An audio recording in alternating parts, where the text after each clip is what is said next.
Hey everybody, that's right, it's your boys Tim Cant and James Russell. The Ross and Rachel of music software. Who is Ross and who is Rachel? Well, I'm not sure, but basically, Tim, if you're wondering about this particular will they, won't they, I can tell you right now, they won't. Okay, that's good. We were on a break, James. We'll never go on a break, guys. We can't stop talking about music tech. In Appetite Production, the realist street podcast for music tech, hosted by two music tech journos. Is that still what we call ourselves? That's basically what we call ourselves. But at this moment, all bets are off. Okay, wicked. Let's get on with the episode, eh? Okay, let's do that.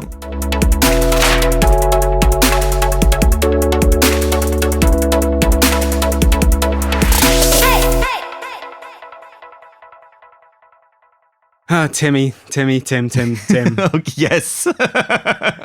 I had a piece published over the last couple of weeks. Oh, congratulations. It is my interview with Mr. Roger Lynn.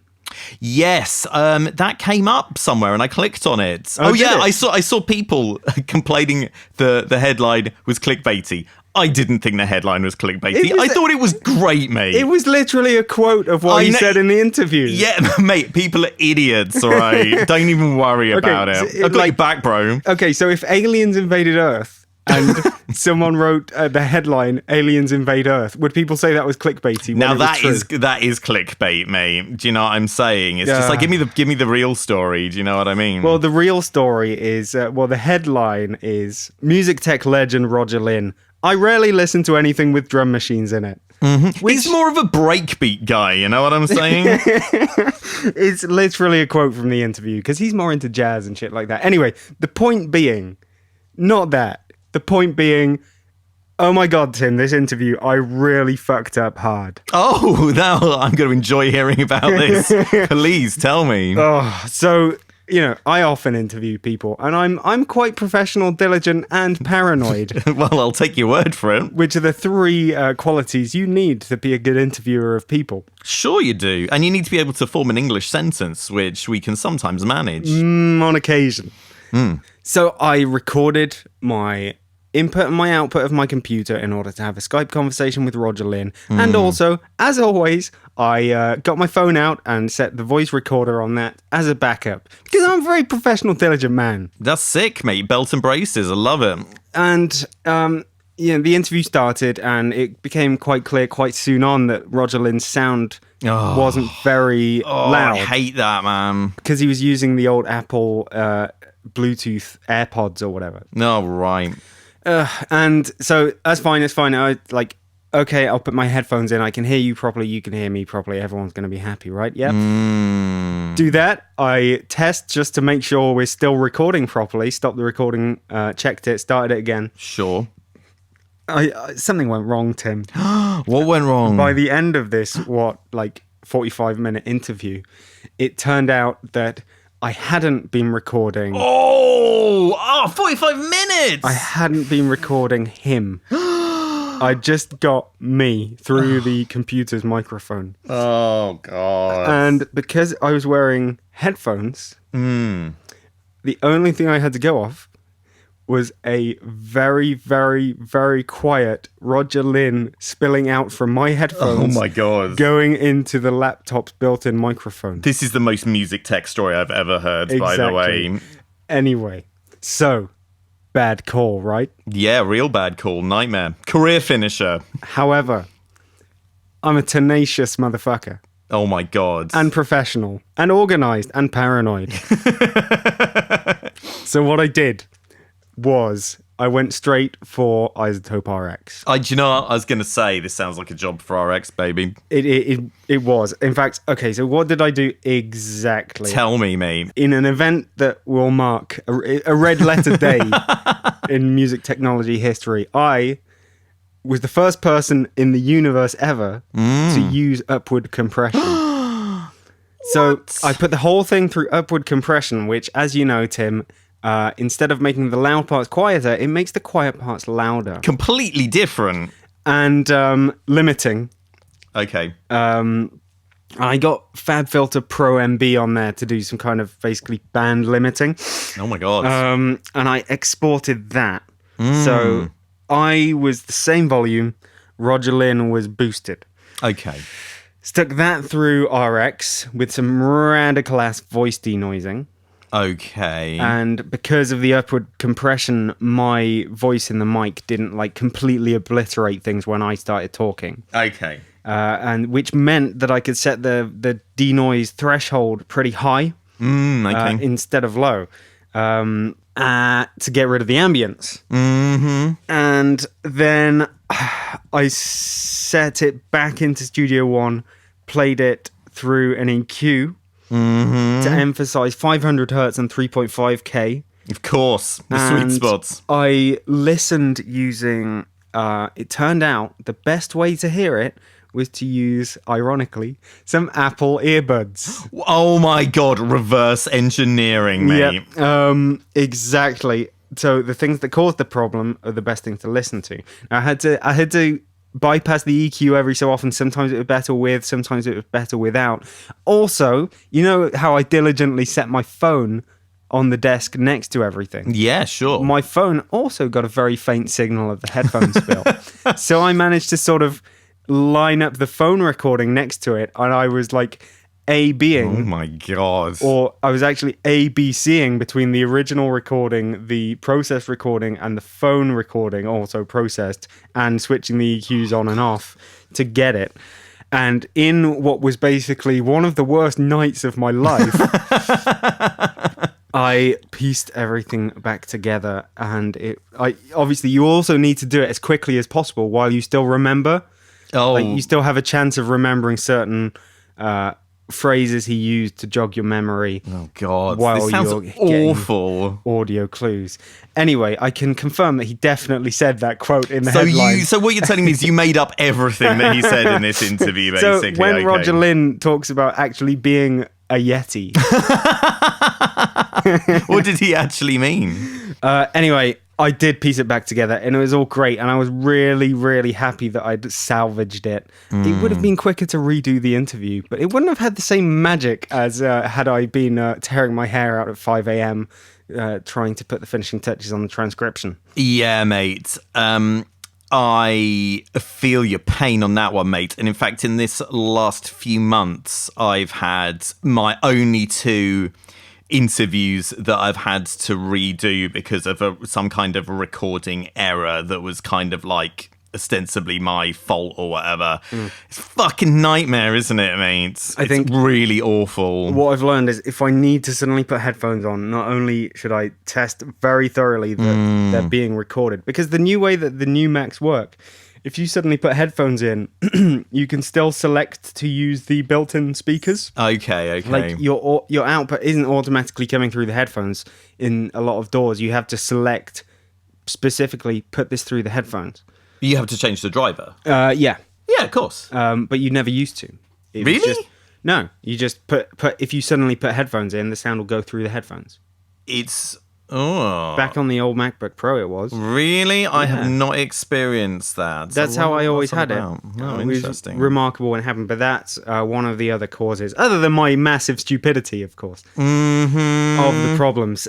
Anyway, it's a good interview, and I'm surprised that everyone thought it was clickbaity, because he literally, like, you can Command F and search for the bit where he says that. Yeah, I know. Well, people just want to be outraged and annoyed at stuff that doesn't really matter. Specifically asked him that for a reason, because he's the drum machine guy. Yes, well, yeah, it makes sense. So I said, what have you always thought about the music that people actually make with your drum machine? That is the obvious question that it would have been crazy for you not to ask that. You know, he's into more jazzy music. He doesn't really appreciate the I mean, sure, he appreciates, but he's not really a massive fan or listener of the hip hop that was made with the MPC, and that's fine.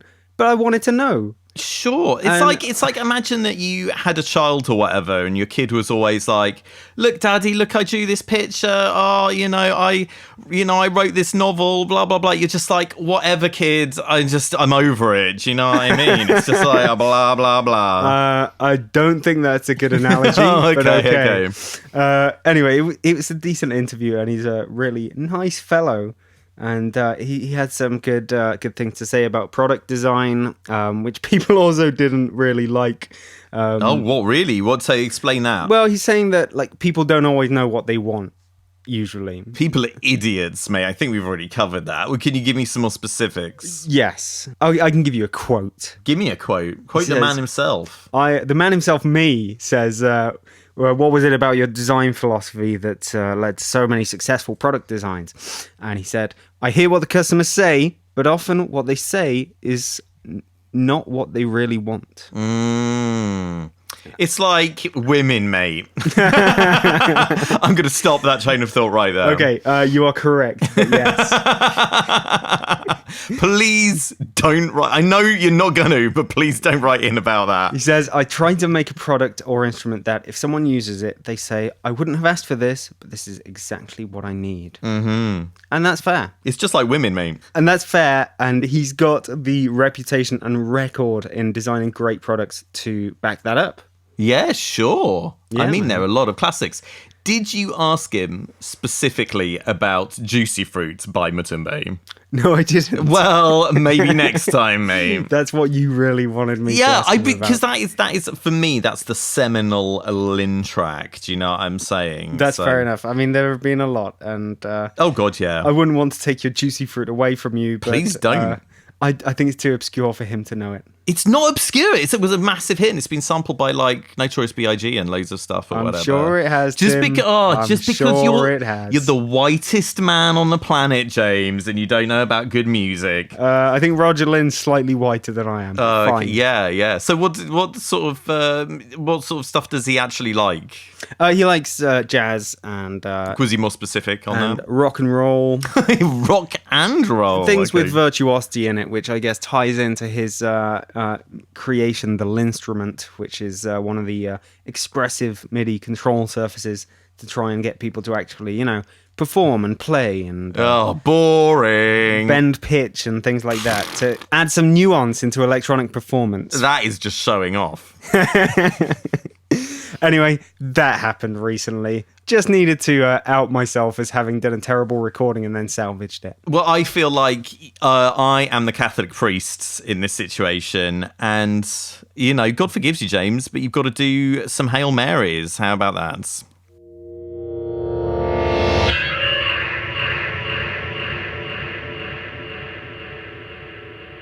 All right, Tim, it's time for a medium-sized announcement. Medium-sized announcement. Here's the deal. Hit me, bub. I'm going to have a baby next month. Oh, why would you do that, you moron? Mate, you're a freelance music tech journalist, buddy. How are you planning to feed this child? Well, that's the thing. I am going to be the only one earning money in my house. Oh my god. Look, your baby can't eat NFRs, mate, all right? And that's okay. That's fine. I could deal with that.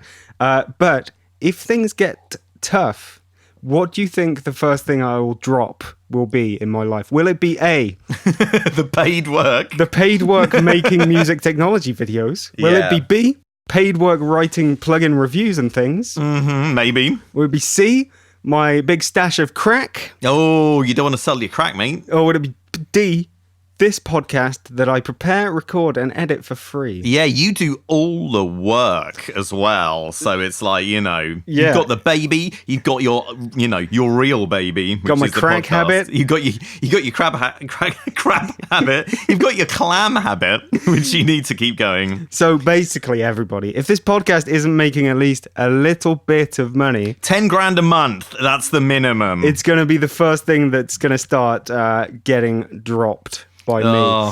That would be a real shame for the world, and specifically people who like music technology, sure. And that's one motivation behind us setting up a Patreon fucking hell. You can't even. You're so overwhelmed with emotion that you can't even speak. Setting up a Patreon account. That's right, everybody. It's the Clam Club. So that's right, guys. We're no strangers to irony on this podcast, right, James? That is very true. And if you like hearing us whinge about subscription services, which we do at length, why not when you subscribe to this service? Though it's not really like a subscription because you don't have to pay or whatever. But you can just bosh us some quids, man. I've always thought of the podcast as more of a lifestyle. That's the thing. It's like, how can you be a journalist in this day and age without your own self-indulgent podcast? I just don't really understand. So if you go to patreon.com/A4P podcast, which is a link I'll put everywhere in the world, in the show notes on each podcast description from now on, you can join the Clam Club from $1 upwards on a pay-what-you-like basis, baby.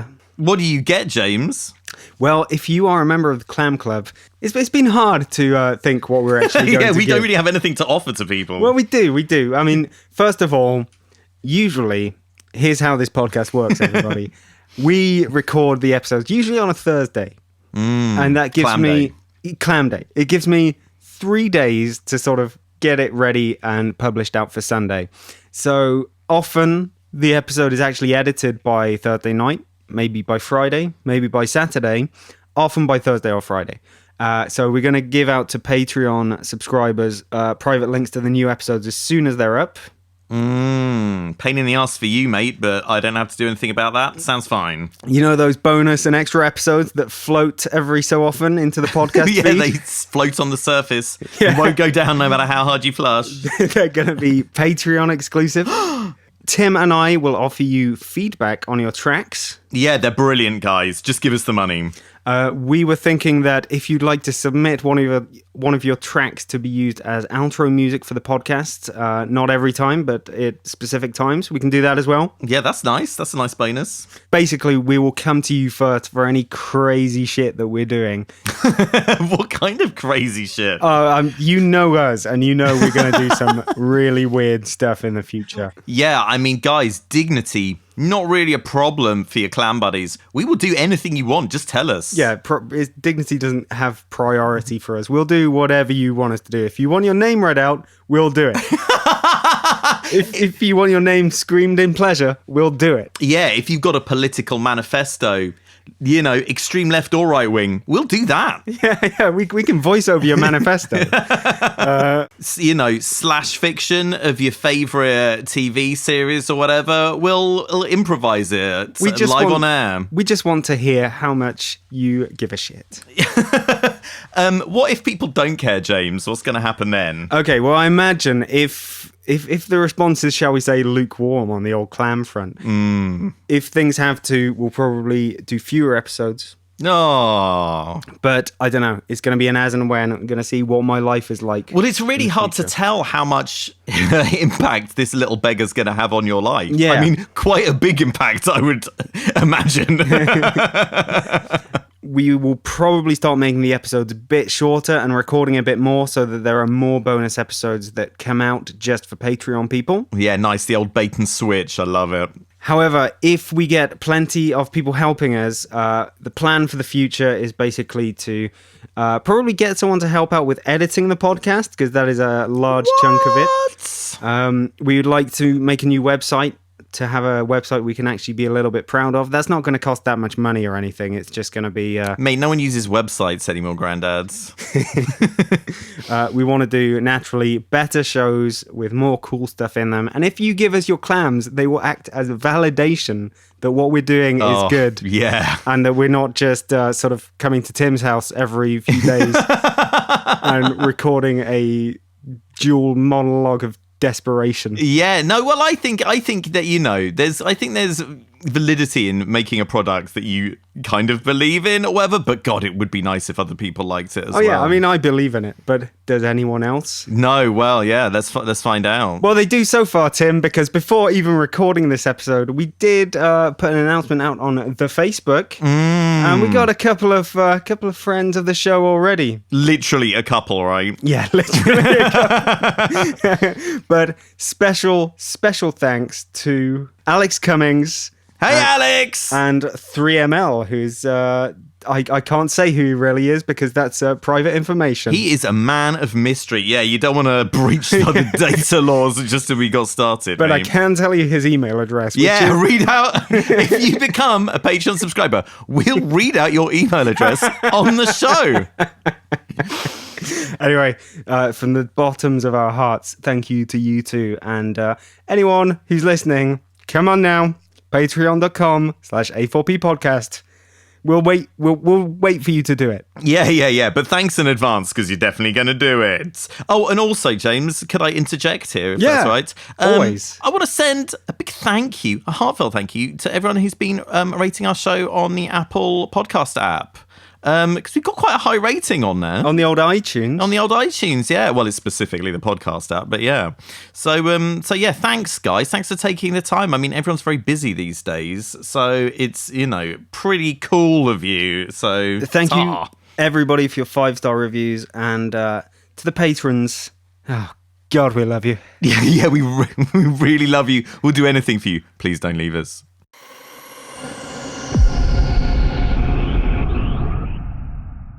James, have I got a tale of intrigue, suspense, and eroticism for you? Oh, this sounds like it's going to be really fun. I'm just Yeah, set your expectations high. Okay, I'm getting comfortable on my seat. Let me have it. Are you familiar with a freeware Windows application that is now unavailable called Wavenaife? No.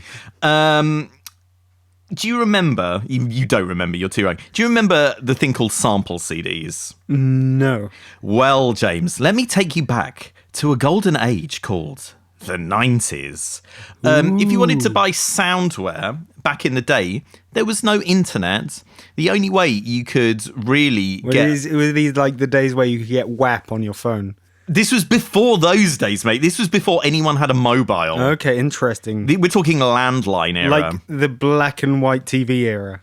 Not exactly. Oh, God. This was the teletext era, James. What is teletext? I know what teletext is. God. I used to play Bamboozle every morning. Of course you did, mate, because you're a British patriot and you care about what made this country great. Which was a... sample CDs, apparently. No, it was an interactive quiz on teletext.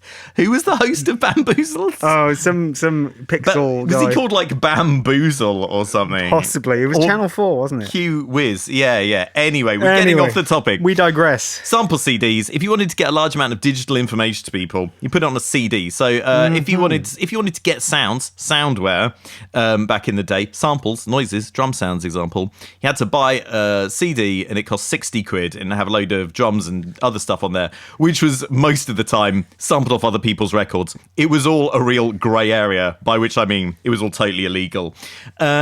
Which is why I like a lot of these old sample CDs, because they're full of naughty samples off other people's records that sound great because they were, real records and not just knocked up by somebody like you or me in their bedroom.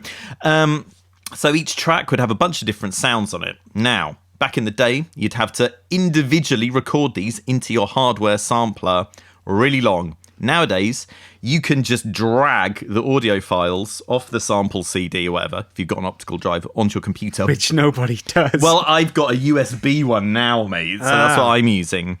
So what you've got then is a bunch of tracks. So your samples are basically... 40 seconds of like 8 different sounds with silence in between them.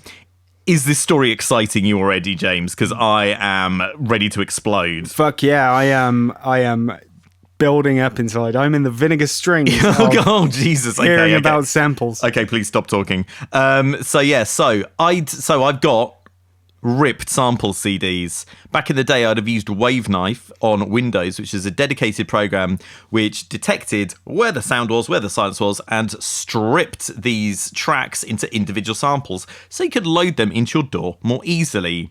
Now, Wavenaife is no longer available. I'm not using Windows anyway, so I was trying to find a way to get a bit of audio, an audio file with several different sounds on it.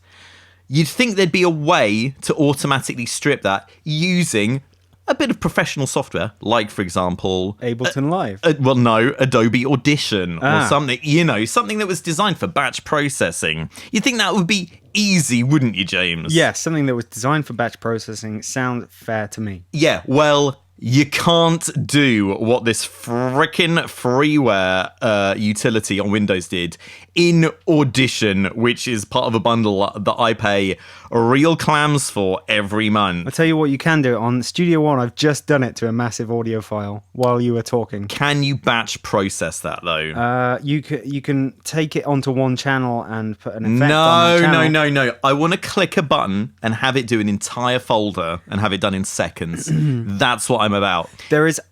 I'll tell you later, but go on. Okay, you can't do it in Audition, right? I done research on this for several hours yesterday. You can't do it in Audacity. You can't do it in Twisted Wave, which is... Have you heard of this? No. Well, mate, I went deep on this. That is another audio editor you can get for Mac. I tried... You can't do it in... freaking Rogue Amoeba Fusion, mate. Okay. Right? You, this is a long list of things you can't do it in. Yeah, and I was looking at how all of the batch stuff worked for all of these things. I was looking into making my own scripts. Oh, it was really long. Hold on a second. What were you trying to do? What was the batch process that you were getting at? So it was okay. It was detect where the audio is, split each bit of audio into a separate sample, and save the separate samples out. For various reasons. Well, the way I described on Studio One, you could get all the separate samples out after strip silencing it. But you'd have to do it individually for each file. Not necessarily, no. You'd probably automatically set markers at each region start and region end, and then export what's between the markers. Yes, but can you do that to an entire folder at once? No. No, you can't, mate. And it's crazy because the thing is, if you're recording voiceover or whatever, or other things like that, you'd imagine this is something that a fair number of people would like to use. Yeah. Now, what I did discover, not through Googling or anything like that, because I did a lot of Googling on this, I used my mind, James. I went into my mind palace, if you will. All right. And I remembered someone saying vaguely about Iced Audio Finder. Do you remember that? Audio Finder, I know. Yes. I actually bought Audio Finder back in the day when I started using Mac. Can't really be asked to use it anymore. But, and this isn't widely advertised, it's got this feature that isn't really documented that will do it.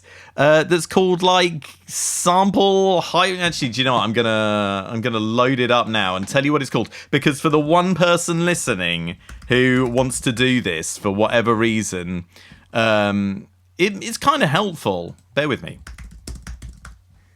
Dun, dun, dun, dun, dun, dun, dun, dun, dun, dun. Dun, dun, dun, dun, dun, Why is this? dun, dun, dun, dun, dun, dun, dun, dun, dun, dun. Okay. Dun, dun, dun, dun, dun, dun, dun, dun, dun, dun, dun, dun, dun, dun. God. Dun, dun, dun, dun, dun.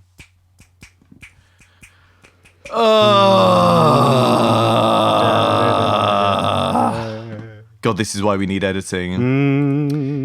Okay. Okay. Done? We're done. Okay. You can do it. You can select entire folder, right click it, you select sample extractor HD, mate. And it does it so quickly, by the time you bring up your Finder folder, it's all done, mate. So it just chops one long audio file into a bunch of separate files of the samples. Yeah, and it'll do 99 in literally a matter of seconds, Sweet. basically. Okay. So yeah. So I was very pleased to discover that. And not only that, it did that. I just downloaded the free version of Audio Finder. I didn't even register my code or whatever, because I do have a license. You can do it for free in that. So if you like shopping very, very quickly, that is my top little tip for you. Oh, and it's only on Mac, so I'm really sorry about that. So now you can basically use all the illegal dirty audio you want from the 90s. Absolutely, mate. And I had loads ripped from back in the day when I was using EAC, which is another Windows-only application that's free, which is... I'm having a bit of Windows nostalgia at the moment, as you can tell, to rip my sample CDs and then slice them up real quick. But yeah, I had a few that I had garnered by since I'd started using... Mac OS, and now I've got all of... And it was frustrating me that they were just sitting there, unusable, because I'm not going to sit and chop them up manually, mate. I'm not a freaking caveman. No. So yeah, I've got loads more illegal sounds to use, mate. So yeah, look out for possibly no more music coming out from me. YouTube's content ID system will make short work of that. yeah, sure. So there you go. That is the most boring anecdote that a human has ever told.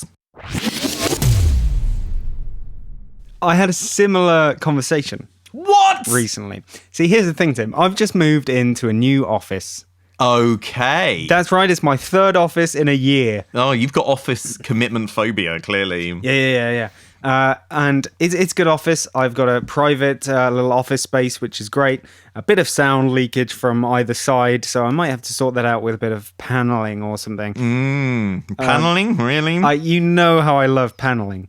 Anyway, there's a dude in this building with in one of the offices, and what he does is pretty interesting. He basically he's got a digitizing service. Oh, yeah. So old audio and video recorded to cassettes and videotapes and Betamax and stuff. Hey, slow down. Does he do vinyl? I don't think so. He's got reel-to-reel machines. Oh, wow. Maybe okay. he does do vinyl, because if he's got reel-to-reel and Betamax and shit like that, then he's possibly got vinyl. I didn't see a vinyl player, but what I did see is a glorious sight, rack upon rack upon rack of crazy old analog gear. Not necessarily music gear like consoles and shit, but like... What sort of stuff? Video players, audio players, oscilloscopes, load of nutbag little things. It was very cool to be in there, and he was mentioning a very similar problem to your strip silence problem. I think he was using Audition and also couldn't get it done. Yeah. But I probably got to let this guy know about Audio Finder doing it. Wicked. Because, mate, it was ridiculous, mate. Yeah, he said that he'd got a solution of using some terminal command program. Oh, mate, that's exactly what I didn't want to do. It was like Sound Exchange or something, where it uses it's a command line program which will batch, process, and extract and stuff like that. Oh, awful. Well, the thing is, what you could do is strip everything like this in Audio Finder, and then you can do your batch processing. If you want to like do mastering on it, then you can do that in Audition or whatever. True. Or, basically, once you've stripped everything, loads of stuff will do the batch processing. It's just that it's the stuff of selecting the different bits, chopping them out and then saving them, where it seems like every bit of software falls at some point along that process, basically. Anyway, ask me about my new office. Tell me about your new office, bruv. It's good. It's fine. I've got. It's nice to have a sort of private space where I can just get on with my stuff and not be distracted by people. It's got a really big window, which is great. What's your view? It is street, an abandoned building, and some street, and the abandoned building is a hotspot for fly tipping and street pissing. Oh, nice, mate! Hashtag Bristol, baby. Yeah, it's got some really good graffiti actually around there, and it's quite a lot of foot traffic, and also it's near a homeless shelter or two. So oh, no, well, mate, with the way the economy's going, you can end up there real quick. Yeah, I could live very close to my office. It's got a load of homeless people walking up and down the street with special brew, shouting at each other and shouting at other people. Oh, man, this is just sad, man. We need a more caring, sharing society, mate. But I think that's beyond the remit of this podcast, basically. So I won't get into that. Yeah. Anyway, it's good to be in a new location, and we'll see how long I'm there for. But it's a nice place, and no kids taking steroids. No. No police visits or anything like that. It's nice. It's nice. I think we're in a good situation. Well, I hope you found your forever home there, James. I'm sure I haven't. Wicked.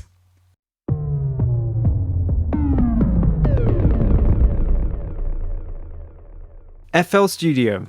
we don't talk about it that often. It feels like we talk about it all the time, but I know for a fact we don't. Yeah. FL Studio 20, which should have been FL Studio 13, but they were too scared to go... Oh, yeah. Superstition, mate. Yeah, they're so scared to go to version 13. They didn't even go to 14. They stayed well clear of 13 and went straight to 20. Mate, I avoid the teens like the plague, mate. You know what I'm saying? Well, yeah. You don't want to be like sort of... You don't want Operation U-Tree all up in your grill. Anyway, moving swiftly on. FL Studio 20.5. 20. I swear it was 20. It said it was 20, but it was 13. Carrying swiftly on. Right, don't cut this out of the episode, because I know you're going to. Don't cut it out, okay? Carry on. We're still talking. This is still the episode. I have no idea. Well, I looked briefly at what's in 20.5. But you know, I believe, because I told you to find out and tell me. Will you I tell had to me? do some work for the podcast, which really rubs me the wrong way, mate. Tell me what's the deal with 20.5? They're not reinventing the wheel on this one, mate, to put it mildly. There's some stuff in there that is so boring that I'm not even going to mention it, which is along the lines of, hey, now if you hold a modifier key and click on something, it'll do something slightly different. Okay. We're not into that, James. No. The main thing is Flex, bruv. You're Flex. aware of Flex. We've talked about Flex, haven't we? I don't think we've talked about Flex. I'm pretty sure we talked about it. Okay, we definitely talked about it. Okay, what is Flex? Tell me what Flex is. A synthesizer in FL Studio. And what is its vibe? I don't know. Oh, well, I'm telling you, mate. Wavetable-y?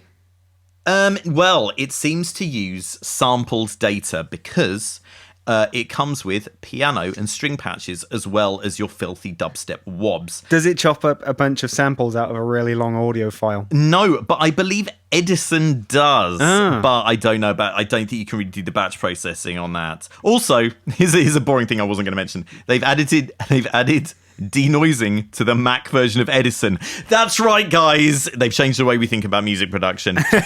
So Flex, it's I guess the closest thing you might want to compare it to is Omnisphere, in that it does synthesizer stuff. Can't even say it. And audio-based PCM sort of stuff as well. Right. Now, Flex, I mean, I don't know what it was included in before. I think it was certainly available as an add-on. Now, Flex is in every version of FL Studio, and here's the important thing, James. It's got a store in it. So this is making me think In Flex. in Flex. So you buy your sounds in Flex. I don't know if that was included in it before, but now this store as part of Flex is going to be in every version of FL Studio, which I feel like is a canny move on the part of ImageLine. Okay.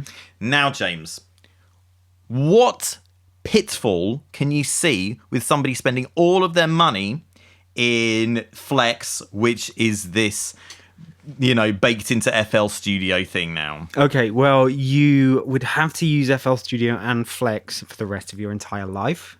Otherwise, you don't get the money that you spent. Exactly, you can't use the sounds. Now, what if I told you, James? I mean, I believe FL Studio was available as a plugin in certain formats before. Oh. Now, it seems like it was, I think you could use it as a VST plugin on PC.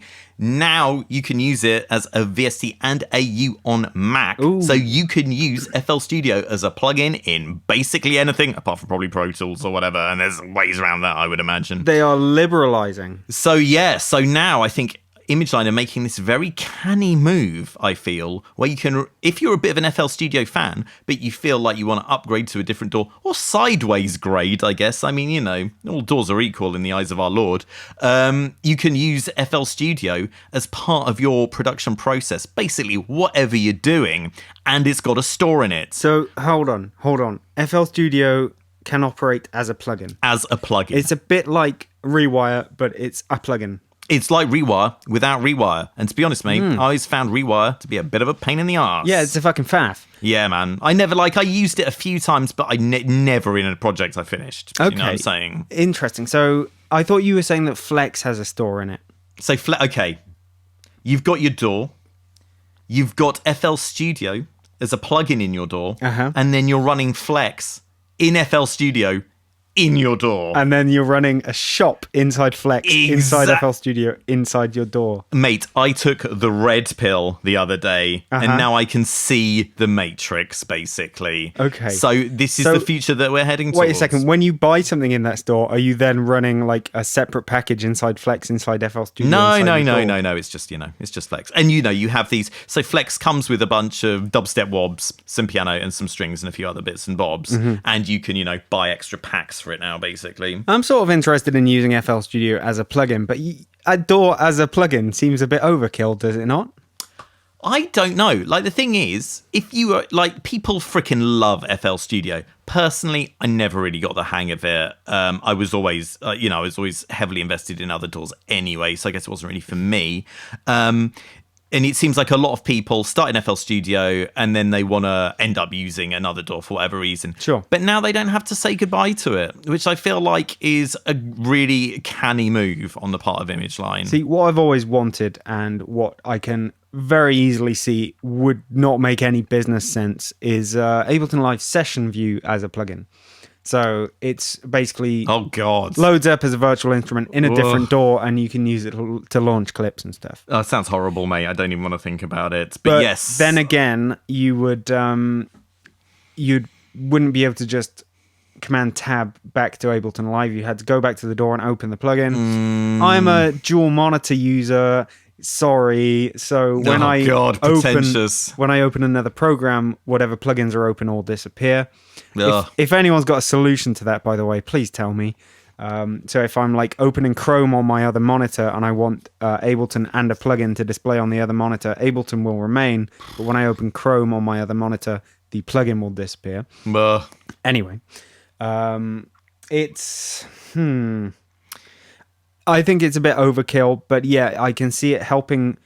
It's strange because it will help people to transition away from FL Studio into other DAWs. The thing is, it's keeping them in the ecosystem if Okay. they want to use another DAW, and I think that's really So sensible. it's very much like leaning into the problem of people leaving FL Studio. This is the thing. I think companies have got to be savvy, and they've got to make life easier for the consumer. I think the days of companies being like walled off. walled off, put up and shut up. I think those times are long gone, buddy. Okay, it'll be interesting to see if others take this approach. I mean, if you consider what Ableton have been doing, like they have Ableton Link, which is basically usable with all DAWs, and it can help you connect things. Is it? I thought Ableton Link was just for live, bruv. I think it's available in several DAWs at least. What? You've got, what else have you got? Rewire. Rewire was always a kind of groovy idea, and I think you can use others adopted it. I think you can use Renoise as a VST as well. Can you, or Interesting. something? Okay, I didn't know that. So yeah. So that, I mean, like I say, I think that is a cool move on their part, and it would be nice if more companies were, consumer friendly in that Yeah. kind of way. I've got a few other bits and bobs. Oh yeah, Well, two. two other bits and bobs. They are redoing some of their plugin interfaces as vectors. Oh, cool.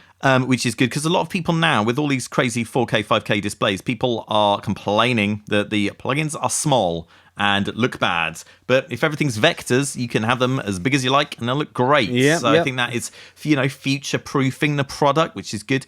Also, did you realize that FL Studio had a built-in visualizer for making your own music videos? It rings a bell. Well, now, as well as just like pretty colors flying around, it's got some kind of stock images thing in there as well.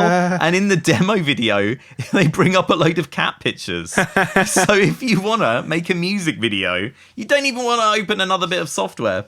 You can just have a load of cat pictures and psychedelic graphics or whatever, all there in FL Studio, Sounds mate. like one of your music videos. Well, yeah, absolutely. That's what you would make. That is what I'd make. I mean, thank God that Ableton Live doesn't have that feature because that's exactly what I'd been doing. So it feels like ImageLine looking to the future there in a positive way. I think it's a positive story, and maybe it's a good news story. Maybe we'll end up talking about FL Studio a little more in the future. I doubt it, mate. I mean, it feels like they really have a specific market that they go for, which is youngsters who want to make badass beats and put them on YouTube. That really seems to be their core audience, you know? That's fair. I mean, it's capable of doing everything that everyone else is capable of. Oh, sure. But yeah, they are specifically stuck in that ditch, really. Well, I don't know if it's a ditch, mate. I think it's doing pretty well for them. Yeah, so, you know. sure. Yeah, no. I guess the fact is they offer perpetual upgrades for life. Which is cool And AF. so what they need to do, they need to get like the new users, because if they are concentrating on people who've had it for 10 years, they're not going to get any more money out of that. So they need to be constantly getting all the newbies. Yeah, and also I think having this store in Flex is a great way to like keep it making money, because the thing is, it is business insanity to offer lifetime upgrades. So I think it's clever that they've come up with a way that is like, you know, not really awful, like not a subscription service or something. I think, you know, selling you actual content in the software itself, it's fair enough, you know. Nice.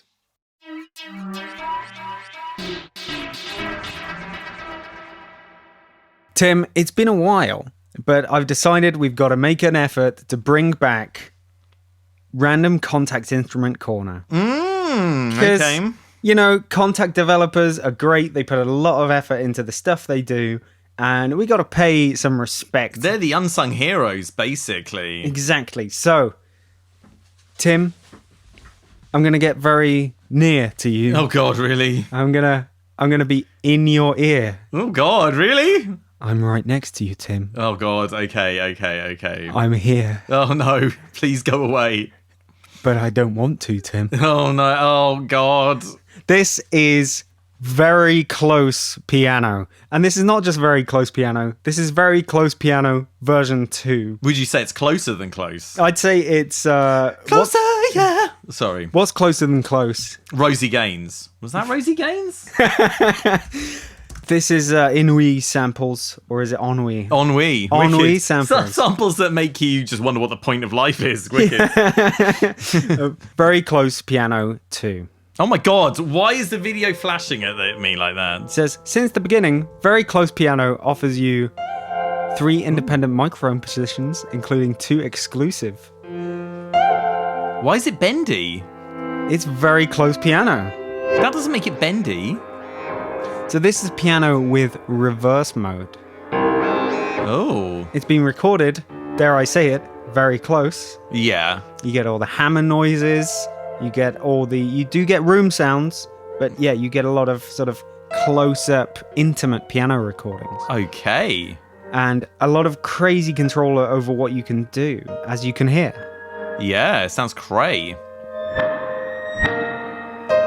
What do you think about this reverse mode? People seem to like that stuff. It sounds a bit like Inception. Bwop. You've got I like the bendiness. you've got 3 faders and panning for hammer, tail, and room. You got legato or portamento, which is pretty cool for a piano. Yeah. You got attack attenuation. I'm not quite sure what attack attenuation is. I assume it's like Damping the attack so it just ramps up, like basically large attack envelope. Compression, as you'd imagine.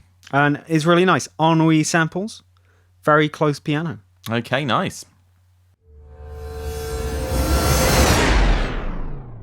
All right, Tim, explain to me what just happened. Okay, while we were taking a little break there, I got my PRS distribution statement through, mate. Sexy time. Here comes the money. Okay, tell the non-English people what PRS is. So PRS stands for Performing Rights Society. So they're basically... Now look, I don't understand how mechanical copyright in music works. There's no good way to find out about it or whatever. It seems like you have to do like a bunch of seminars if you want to even have a clue. Basically, this is the money... So you seem to get some money from like streaming services and stuff or whatever from it and like sync stuff. I've got to say, this is really bad, so please don't follow my example.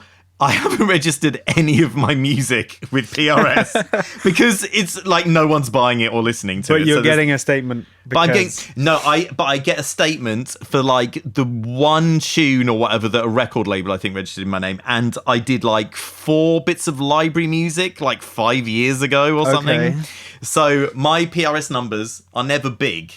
But it's interesting to take a look at what goes on behind the curtain. Do you want to have a look at me distribution, bruv? Let's do it. Okay. I have earned this 6 months or quarter or whatever, £30 and 59p. Boom. Awesome. Maybe you should join our Patreon with that money. Maybe I should. Maybe if I practiced what I preached, I would. So look, we've got a nice pie chart here, mate. Now, what information are you learning from this? Okay, there is a massive, I'd say, 83% of the pie is a big purple thing.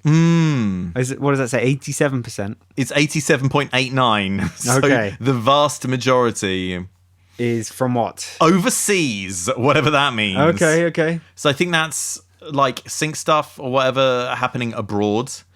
And then what is this tiny little sliver here, James? Can you see that? That is online. And what percentage of that am I getting? 0.324? Just 0.34, mate. Don't fucking sweet. undersell me on this one, mate.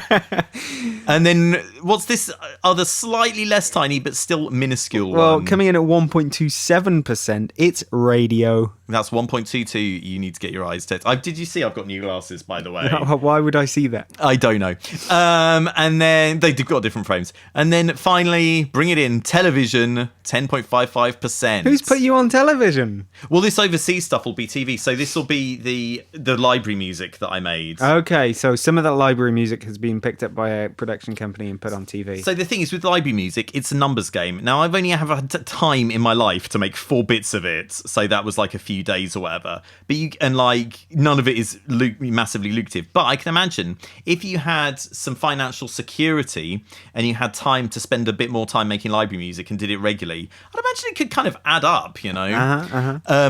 Not for me, though. So this is predominantly, I'm getting £18.79p from one piece of music called Hacksaw. Do you remember writing that? It was a piece of cheesy drum and bass, it would have been. For library music? Yeah, library music. Okay. In my system, £8.39, another bit of library music. The Prayer It has just come out. just come out. That's my collaboration. Now, this will be BBC Radio 1 play. Okay. £1.39, mate. Sweet. So, yeah. Cheers, Radio 1. Drum Step, 77p. That's another library one. And finally, another library one, 47p from a Rain Dance. Now, you can see a breakdown. I'm getting a penny from Amazon. So, cheers, Jeff Bezos. Really appreciate it, mate. Thanks. What do you reckon? Someone streamed something on Amazon Music? I guess. Yeah, do they have a streaming service? Yeah. Apple Music. 0.02p. No, that's 2p. That's 2p, Oh, mate. sweet. 0.02 pounds. Okay. 2p from Radio 1 Extra. Like various BBC things, a few pennies. A quid from Radio 1. I don't really understand what these really are. E4. Oh, there you Google, go. 5p from Google, mate. I'm Wait. taxing these big players. What's that £23.20 charge? That is Netherlands General and Broadcasting. Okay. So presumably they're using a couple of my library tracks. Sky Sports. The whole country of the Netherlands is using Yeah, your mate, library. they're loving it. They love me over there. Okay. Mate, even Rupert Murdoch with Sky Sports, Action High Peak and Action Non-Peak, I'm getting a 67p and a £1.22 respectively. Sweet. Sky Sports have used your music. Yeah, mate. I used to get a lot of play on Sky Golf. Would you believe? That's what I'm all about, mate. And then South Korean stuff, and then some USP. USA, sorry. South Korean films, apparently. Yeah. And South African films have used your music. Oh, yeah, right. You get 8p and 36p, respectively. I think you'll find that's 8p and 38p. Okay. And then some USA television cable, 31p. I'm really raking it in, basically. You've got a diverse revenue stream there. So it really breaks it down. So yeah, Sky Sports Action, whatever that is, Sky Sports Motorsport, Fox Sports. Basically, Amazon, Google, Apple, Sky. All these companies I've really got a problem with, mates. It turns out I'm in cahoots with them. For several pence. Stage School on E4, mate, whatever that is. Yeah, and then just like a few Google things. Why don't you work out how much you were paid by Google, Apple, Amazon, and Sky, and just get that 32p together and give it to a homeless person? Yeah. Sack it to Mr. Murdoch. There we go, and that's basically it, mate. So has this opened your mind as to what the world of professional music making is like? Yeah, mate? because I never registered with PRS, PPL, or MCPS or all that shit. And I believe, technically, Timothy, if you're making music for brands who are going to put your music on YouTube, it technically comes under... Well, if you're registered with any copyright agency... What? Anything you make... Is that true? Yeah. Oh my God. That's one reason I didn't register. Well, that's an insane amount of stuff, because we make a lot of videos, bruv. Yeah, so, I mean... Speaking technically here, I think everything you've ever made should be due royalties. Jesus simply Christ. because you're registered to these agencies. Oh my God, man does not have time for that. And people wouldn't employ you to make videos if they knew they'd have to fuck around with royalties. Yeah. So I guess until some weird new legislation comes through, you're okay. Yeah, great. I mean, I would like to spend more time making library music. Because it's just, A, I could do with some more money. B, it's quite interesting to see where it gets used. Yeah. But F, I don't really like any of these organisations that are using this stuff or Is it whatever. maybe anyway. Channel 4? You okay with Channel 4? E4. I mean, I don't have an ethical problem with E4 per se. Do you have an ethical problem with constant reruns of Friends? I don't know, man. The Big Bang Theory. Friends is all right, you know. I mean, it's slightly problematic now, like every sitcom from the 90s, but, you know, I'll... Give it 10 years, we'll be problematic. Oh, mate, we're problematic right now, mate. Jesus. Have you listened to the podcast? So there we go. That's a little insight there. What shall I spend? Oh, mate, Doctors on BBC. Always Doctors is in there. How did Doctors on BBC use your music? It's all drum and bass. What? It's all drum and bass, mate. I have no idea. There's some kid working for it who's just into drum and bass and gets free reign to put whatever music he's like, wants. I really enjoy this real generic sounding cheesy drum and bass that has been made by a man. That's the thing. If you do, as you always say, generic sounding music, you should be on a library. Yeah, I really should. You should be in a library. Well, anyway, I mean, maybe... Oh, look, Portlandia as well, mate, for some reason. I'm making like 31p off Portlandia. So do you reckon they've used... How much of your music will have they used for 31p? It doesn't really say.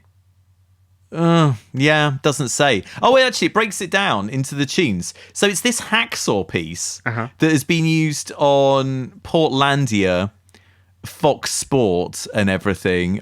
In My System is on Fox Sports. If you play it yourself on the podcast, will we have to pay a royalty to you? Mate, I don't even want to go down that rabbit hole, mate. Morpheus, I do not want to take the red pill. I don't want to know about that stuff. It's just I find all this stuff really complicated and boring. And because the amounts of money involved are so small anyway, I just don't have the time to look into it properly, really. It's a good thing you've got Performing Rights Society to take care of that shit for you. Well, it is, and I should probably be a bit more professional about it. But I ain't, bruv. Well, you got 30 quid to spend on... What am I going to buy? Oh, a plug-in. Do you want me to segue into a little callback now, mate? Hold Professional on. as I am. If you're going to segue, we still need a sting.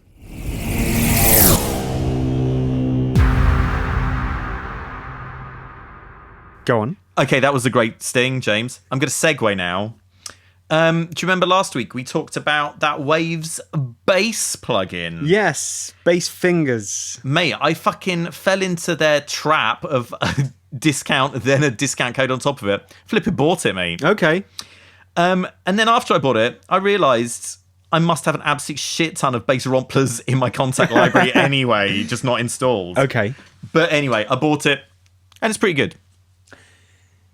That's it? That's it, mate. So, can't believe we wasted a sting on that. I know. I did listen, we listened to the demo. Yeah. And there was some really questionable stuff on there. Some of the presets you're just never going to use. Can you play me the dubstep one? Because I really want to hear what they did with dubstep in a bass rompler. Oh, shall I bring up the instrument itself? Yeah, man. Yeah, okay. Let's have a listen to these bass sounds. Okay, that sounds like a bass guitar. Bass fingers. Decent. Okay. Yeah, it's pretty. Yeah, it's pretty good. Pretty similar, direct. Oh, here's the disco one. Nice. Pretty funky. Yeah. Let's jazzy. Let me go for some crazy stuff. Oh, I remember we liked Rasta bass, or Pasta bass as it looks, which is real smoothed out. This is dirty stuff. I like that. That's fair. Some fuzz. And then let's keep going. Cosmic Funk, I remember, was quite good. Oh no, that wasn't the one I liked. It's a bit synthy. Yeah, it really is. Like, some of them just have loads of effects on. Loads and loads of bass. Bells? Really? Weird. Yeah, it is weird. Grit. Where's this dubstep one?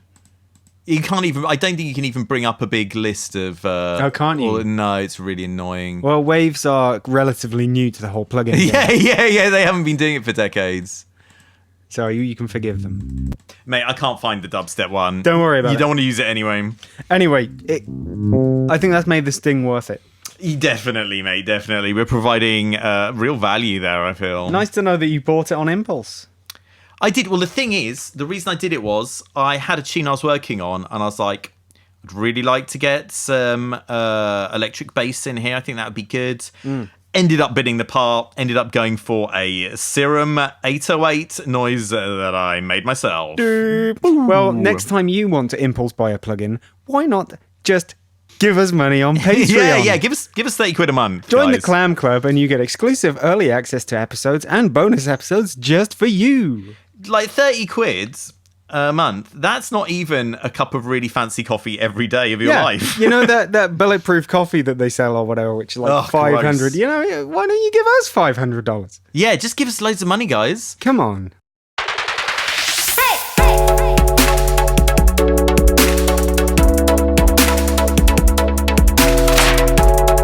All right, it's time for us to leave.